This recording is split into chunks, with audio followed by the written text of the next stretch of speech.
Good morning and welcome to another short devotional for Black Rock Baptist Church and also Morristown Baptist Church. And as we meet today, I want to ask you, why do you become discouraged? What's behind those times when we are discouraged in life? We're going to focus on Psalm 25, verse 16, as we talk about that this morning.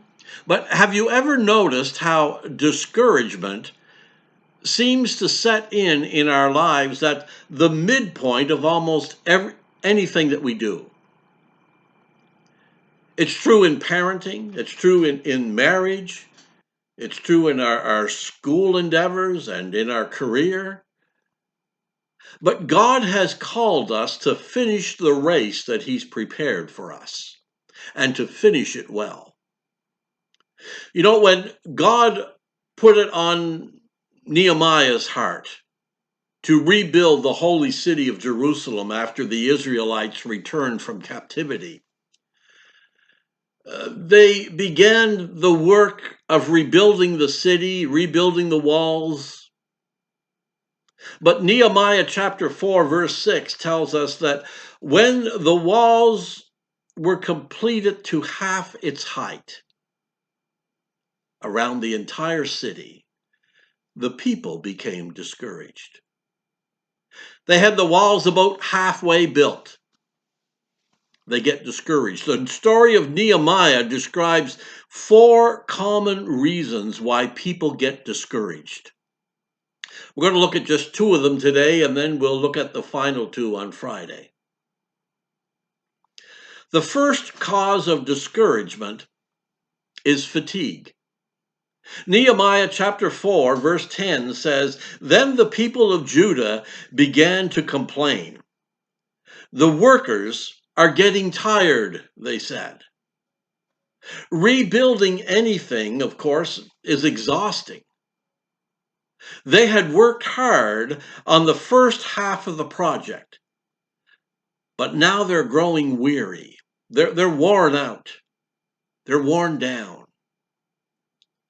They were more vulnerable now to the attacks of the enemy, both physically and spiritually. Nehemiah's workers offer an important lesson for us today. Sometimes the most spiritual thing that we can do is go to bed and get some rest. Why? Because discouragement is often the result of just being tired. Circumstances always look better after you've had a good night's sleep. When you've had plenty of rest, you're less vulnerable to the self-pity and the temptation and the attack of others. Fatigue. The second cause of discouragement is frustration. Not only were the Israelites fatigued, but they're also frustrated.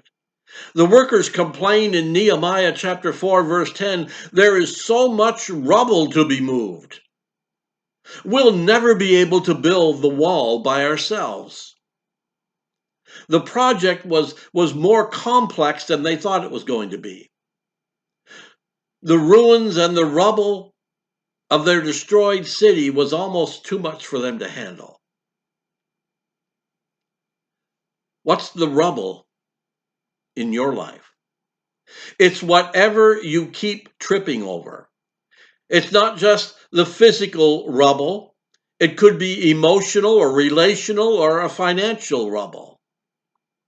Or maybe it's rubble from making bad decisions in life. The thing about rubble is you will always have it in your life.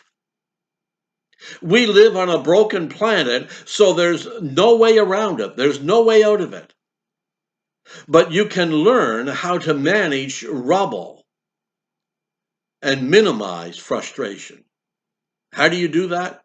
By continually clearing it out, cleaning it out of your life. You can start by praying with the psalmist. Psalm 25, verse 16 says, "Come, Lord, and show me your mercy, for I am helpless. I'm overwhelmed in deep distress." Do you feel discouraged in your plans? Don't give up. Next time, we're going to look at 2 more ways we can overcome discouragement in our lives. Until we meet again, let's continue to exchange prayers daily. God bless.